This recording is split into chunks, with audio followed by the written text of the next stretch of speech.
While Katrina was going on, some of the people had moved to Dallas. We were watching TV, and then we knew that the city has become like a swimming pool. The first thing that we were seeking or looking for was our superior, who decided to stay in New Orleans. The next thing that we knew is that he was picked up by a boat in the second floor of our rectory. And that was very scary because in our rectory at the front door, we have the statue of St. Dominic. And when we saw the first pictures and the first images of boats going through, the only thing that we were able to see was the start of Dominic's head and his two fingers up, which is more than 9 feet of water. 2 or 3 weeks later, we came to know that he was at the Superdome.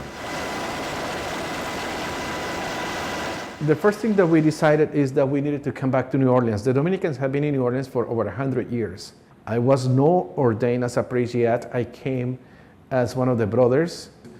I used to walk around the neighborhood, and then I come and I see no houses, no trees, no people. It was emptiness. It was a smell going all over the place. I found people who were highly depressed, and it was a time that the one who was getting depressed was me.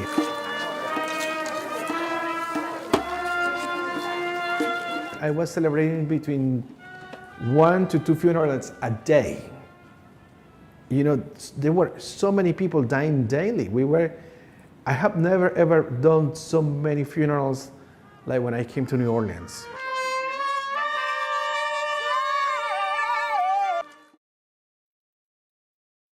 The Latino force was very important for the rebuilding.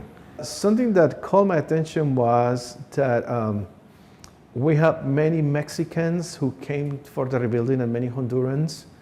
They were working and they used to come to church first to pray. Second, they knew that somebody at the church used to speak Spanish. Some of them didn't know English at all.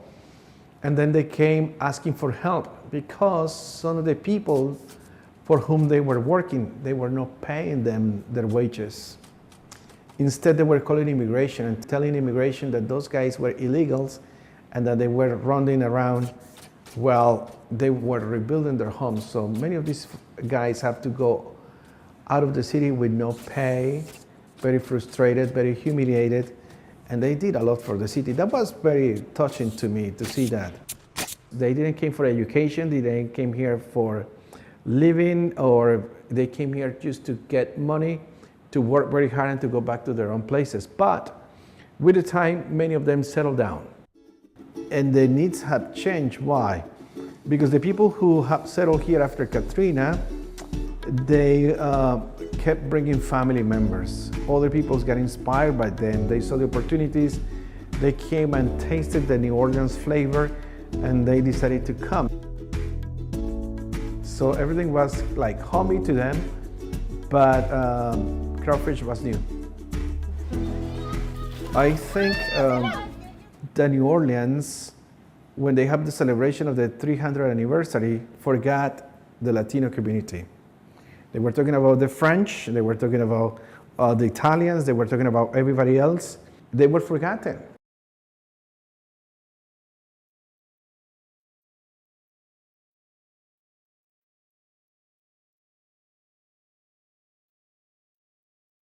Oh, I think that the city has changed a lot. The first time that we saw something official going on in Spanish ever done by the mayor of the city and the council members was after we began with the vaccinations with COVID. So it's important you will trust us.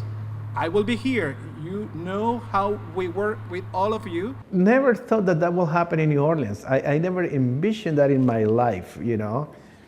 And since then, I have seen Hispanics getting into bigger events and some events inviting us to speak our own language.